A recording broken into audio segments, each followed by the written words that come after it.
Shalom Jemaat Tuhan, kita berjumpa kembali di Melekat, Mengenal Lebih Dekat.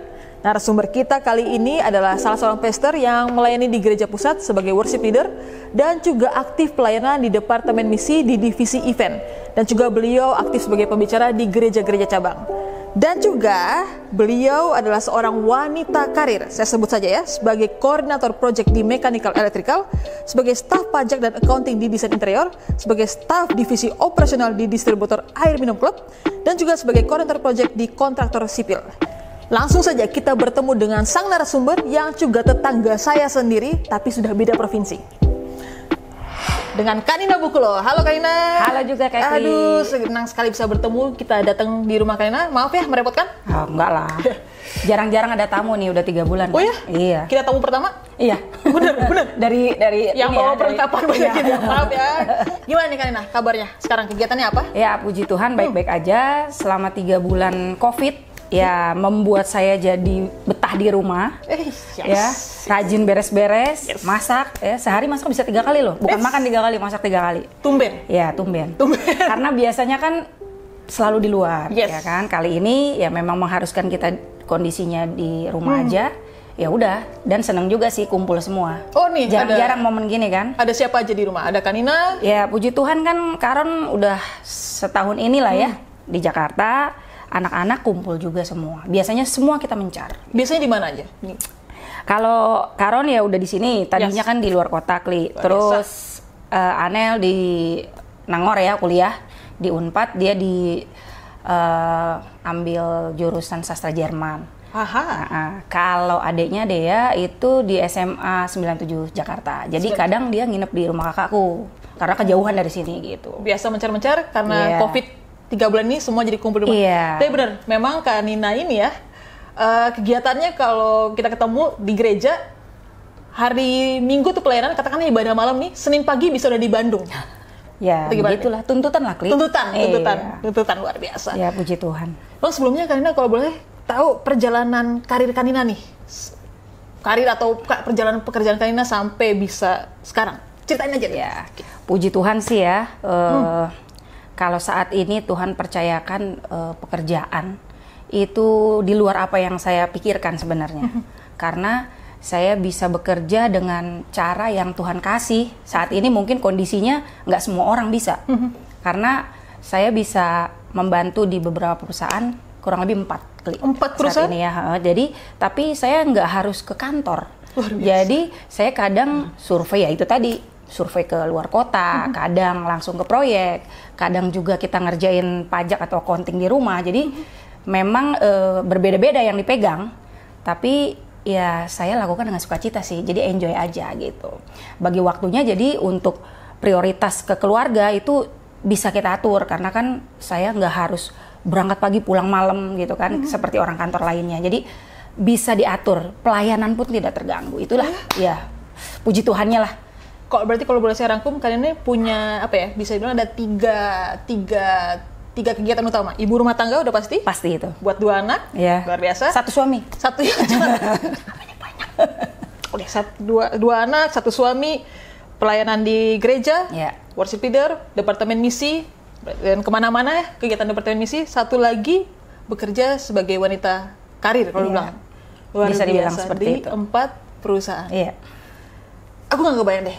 Itu kan masing-masing punya tantangan yang berbeda ya. Aku sih di rumah, di pelayanan, ngadepin orang-orang di pelayanan, ngadepin orang-orang di... Kalian pernah ada momen kayak, capek banget nggak sih? Kayak ini atau stuck atau apa, gimana cara... Karena sampai sekarang masih tetap aktif berarti. Dari tahun berapa sih kalian? Ini pelayanan? Kurang lebih selama 6 tahun ini 6 tahun melakukan hal seperti itu. Karena pada saat... suami saya dimutasi di luar kota, memang doa sepakat kami tuh, ya saya harus punya waktu, kan nggak mungkin Karon yang ke Jakarta, karena waktunya mepet ya untuk cuti. Jadi harus saya yang ke sana, atau saya juga harus kunjungin anak yang di luar kota juga kan, seperti itu. Jadi memang udah komitmen sepakat, berdoa bahwa minta sama Tuhan, kalau memang Tuhan masih percayakan saya bekerja, minta yang di luar kebiasaan orang-orang. Gitu loh, jadi nggak pernah datang kantor, ya datang seperlunya pas saya memang perlu ambil sesuatu atau apa, atau pas dipanggil juga, tapi hari-harinya itu nggak yang absen atau ya ketentuan perusahaannya nggak saya ikutin lah, pokoknya di luar kebiasaan aja. Seperti itu. Karina bilang minta sama Tuhan. Iya. Really? Iya. So, saya nggak segampang itu kayaknya buat orang lain kayak minta sama Tuhan beneran nih. Iya. Dan Karina spesifik doa bilang minta sama Tuhan. Sebenarnya remanya dapatnya dulu di Karoni sih. Okay. Jadi dulu aku memang kerja tuh full timer, ya kan. Jadi saya berangkat pagi, pulangnya bukan tengah malam, karena proyek dini hari, gitu kan. Bukan tengah malam lagi. Ya, kadang saya dari Bekasi tuh sendiri tuh jam 3 pagi, karena bawa proyek mobil? ya, bawa mobil sendiri. Wah. Jadi luar biasa. Ya harga yang harus dibayar ya, Tuhan lihat hati. Pada saat suami bilang off dulu, kita pasti berpikir kan, wah cukup nggak gitu kan. Tapi ya itulah, saya belajar taat aja. Kita doa sepakat, akhirnya Karon bilang, kamu minta mah kalau misalnya memang Tuhan masih percayakan kamu bekerja, pasti Tuhan akan kirim orang-orang untuk bisa percayakan kamu. Akhirnya kita sepakat berdoa, dan puji Tuhan ya, mulai dari awal dulu saya bantu, ada juga, kayak kalian mungkin tahu juga ya, mengenai yang yayasan kaki tangan palsu ya kan, betul. Saya bantu juga itu kan. Jadi itu yang membuat juga sedikit sibuk ya, karena dari Sabang Merauke tuh acaranya kan. Luar biasa. Jadi hal-hal itu yang membuat saya juga banyak waktu di luar. Tapi dengan kondisi pekerjaan saya seperti ini, yang durasi jamnya memang bisa saya atur, itu ya puji Tuhan banget deh. Pelayanan dan waktu saya dengan keluarga tuh nggak terganggu. Gitu. Berarti sempat LDRan sama Karoni. Itu pasti itu. Suka dukanya. Kalau ngomong LDR ya kayak itu pastinya kita berpikir pasti banyak dukanya. Pastilah ya. Apa nih, boleh cerita dukanya atau? Dukanya nggak mau terlalu detail ya, karena bikin nangis nanti. Kita dulu bertamu sama orang nggak boleh. Kalau sukanya itu lebih ke apa ya, kita lebih menghargai kebersamaan ya, waktu kebersamaan kita. Terus juga dengan anak-anak juga waktu jadi lebih berkualitas ya. Jadi walaupun setiap Sabtu kita video call WhatsApp berdoa sama-sama, iyalah. Dan itu wajib? Wajib, karena apa? Ada satu kerinduan untuk papahnya balik di Jakarta, karena kurang lebih 6 tahun, Bo. Dan sekarang sering di Jakarta. Kayaknya tuh kalau bagi orang luar mungkin biasa aja kerja di luar kota ya 6 tahun, tapi kalau bagi kami itu benar-benar tantangan untuk bisa naik iman itu di posisi itu. Tuhan ajar kami banget deh. Maksudnya aku dan suami tuh benar-benar di sini ya, mungkin secara manusia pasti bilang nggak mampu, nggak kuat, tapi aku percaya bahwa segala sesuatu yang Tuhan kerjakan dalam kehidupan kita itu membawa kebaikan. Jadi itu kuncinya, bahwa apapun yang Tuhan izinkan terjadi dalam hidupku, aku percaya Tuhanku besar, Dia bertanggung jawab. Jadi aku hanya manut aja, ikutin aja jalannya Tuhan lah, supaya semuanya happy. Puji Tuhan, tahun ini genap setahun, akhir bulan kemarin Juni, Karon udah di Jakarta. Luar biasa. Selama 6 tahun loh. Selama 6 tahun LDRan, iya. Tapi jadi Wonder Woman-nya sendiri di rumah. Yes, benar. Karina ini orang yang sangat bisa dibilang strict sama waktu. Kalau setiap pelayanan pergi sama Karina, itu nggak ada ceritanya matahari udah terang tuh nggak bisa. Di bawah jam 7, jam 5 tuh udah standby semuanya. Oke, betul. Pokoknya tek itu gimana. Dan kadang-kadang nggak bisa, kalau nggak kenal sama Karina, itu pasti kayak galak ya? Agak tegas ya. Tapi gimana? Sebelumnya kok penasaran sih, kalau aku sih mungkin karena udah kenal Karina cukup lumayan, jadi biasa. Dan aku juga termasuk orang yang kayak oke lah, ayo kita ngikut dulu. Tapi pernah diprotes nggak sih? Kalau di pekerjaan sih pasti banyak lah ya. Maksudnya bagaimana orang-orang di di sekitar kita itu kan nggak kenal kita lebih dalam. Tapi dengan saya memberikan ketegasan, tapi dimulai dari saya, mereka juga nggak bisa komplain banyak sih. Jadi sebelum saya tegur orang itu terlambat, saya nggak pernah terlambat gitu. Yes. Jadi saya juga pede ya untuk negornya. Tapi kalau saya nggak lakukan itu, saya mau tegur juga mungkin mikir juga gitu kan.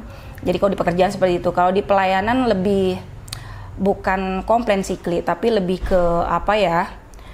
Aku justru malah lebih nggak kelihatan seperti kayak tegas. Karena apa? Orang banyak datang untuk curhat, sharing, ya kan? Saya nggak pernah tahu, kadang Tuhan kirim tuh beberapa orang yang nggak kenal aku tuh untuk cerita masalahnya. Dan lumayan sedikit dalam gitu masalahnya. Dan puji Tuhan juga ya belajar mendengar lah, untuk bisa mendengar orang ya. Jadi belajar jadi konselor juga lah gitu, sedikit-sedikit.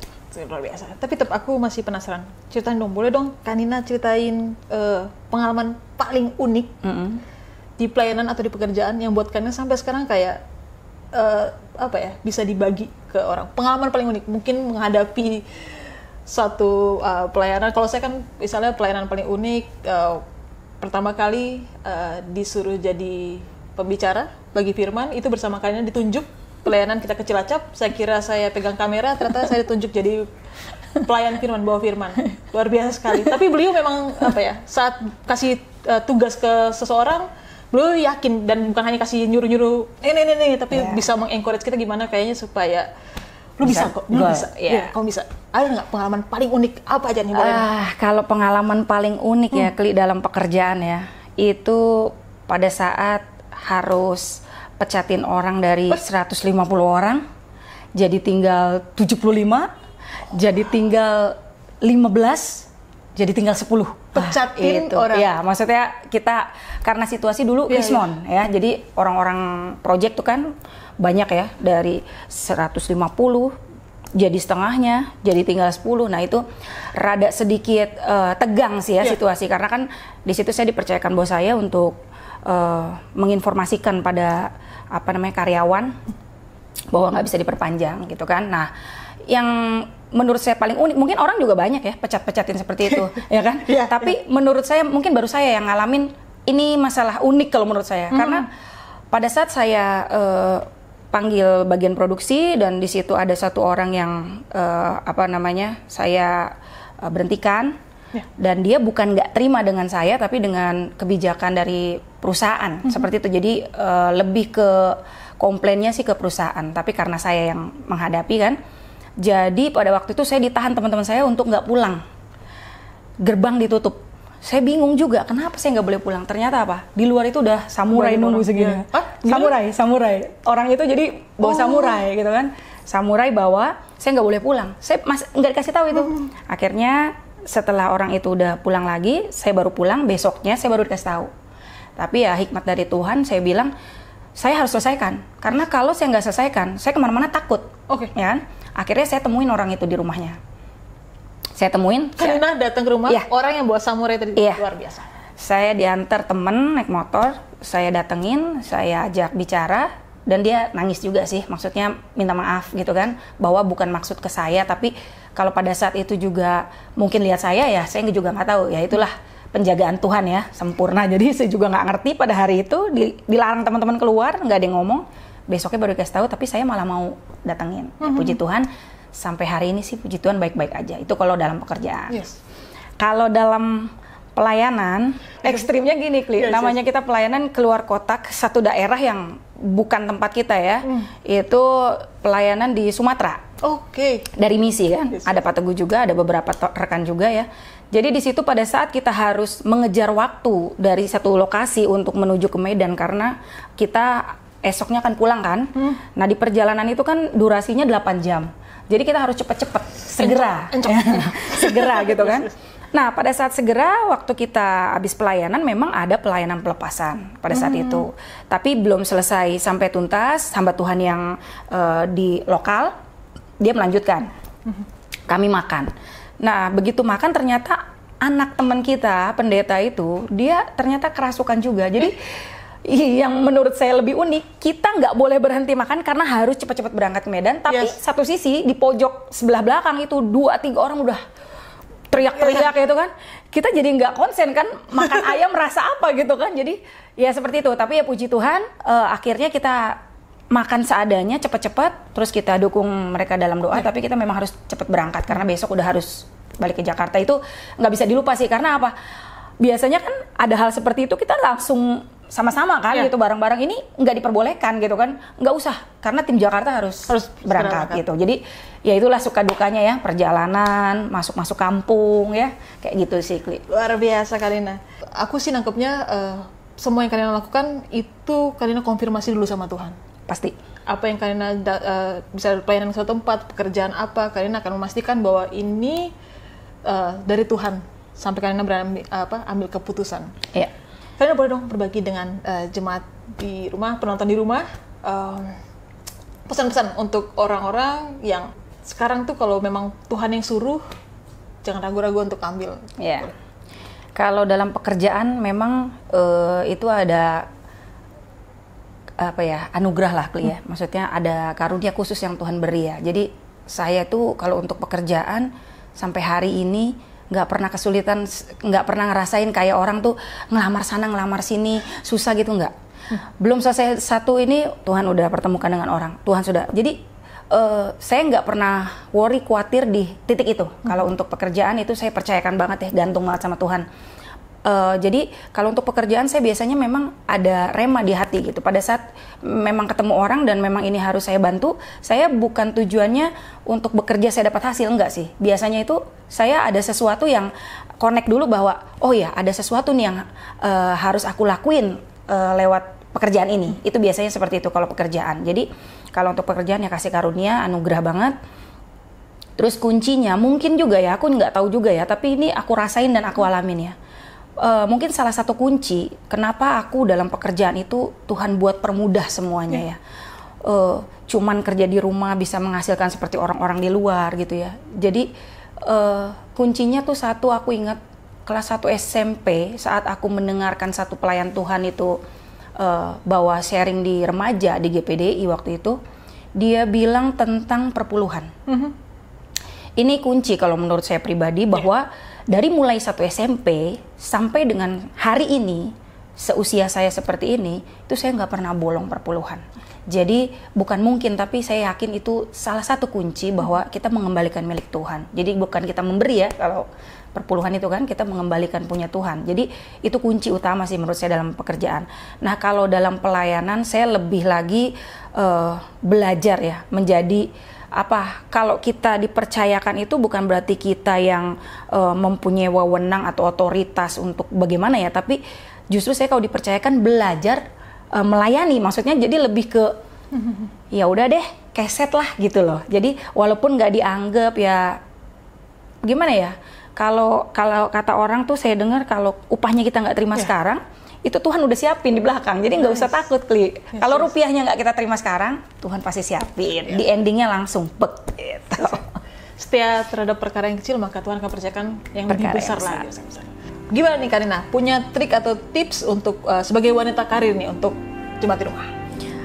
Kalau aku sih pribadi triknya gini, benar-benar kita harus minta hikmat Tuhan ya. Apalagi kayak aku kan, maksudnya beda-beda tugas ya. Jadi ada yang proyek, ada yang pajak, ada yang ya banyak lah gitu ya. Itu triknya aku cuman minta hikmat dari Tuhan, bagaimana aku harus bertanggung jawab ya kan dalam pekerjaanku sebagai karyawan, dalam tugasku sebagai ibu rumah tangga, terhadap suami, terhadap anak-anak, dan sebagai tugasku sebagai hamba Tuhan, pelayan Tuhan. Jadi benar-benar minta hikmat Tuhan, skala prioritasnya yang mana. Yaitu makanya ya memang harus jaga hubungan pribadi sama Tuhan sih. Jadi saya tahu harus mana yang ditolak. Kadang-kadang pekerjaan saya tolak untuk saya istilahnya melakukan hal lain untuk anak di rumah, atau misalnya ke Bandung ngurus sekolah. Kadang-kadang juga pelayanan juga saya tolak gitu kan untuk pekerjaan. Jadi kadang-kadang urusan rumah juga bukan saya abaikan, tapi saya lebih prioritas. Kadang-kadang oke, dihandle dulu di rumah sama Karoni atau anak-anak, saya lakukan tugas di luar. Jadi lebih ke bagaimana kita memanage waktu dan skala prioritas gitu dengan hikmat dari Tuhan tentunya. Kalau enggak berantakan, Kli. Luar biasa. Itu aja sih. Ini pesan buat saya sendiri, skala prioritas. Oke, terima kasih Karina. Boleh Karina kita tutup dalam doa? Karina boleh saya minta untuk berdoa supaya juga buat jemaat di rumah. Gitu. Ya. Terima kasih Tuhan, kami mengucap syukur untuk malam hari ini. Karunia dan anugerah-Mu besar atas kami Bapa. Kami percaya apa yang boleh hamba bagikan Tuhan boleh memberkati banyak orang, dan biarlah semua hanya untuk kemuliaan nama Tuhan. Tuhan memberkati setiap apapun yang kami kerjakan dan kami lakukan, karena semua kami lakukan hanya untuk Engkau Tuhan. Terima kasih Bapa di surga, kami mengucap syukur dalam nama Tuhan Yesus. Haleluya. Amin. Demikian jemaat narasumber kita kali ini dengan Karina Bokulo. Saya yakin akan sangat memberkati setiap jemaat yang mendengar kesaksian dari Karina. Terima kasih Karina. God bless. Tuhan berkati.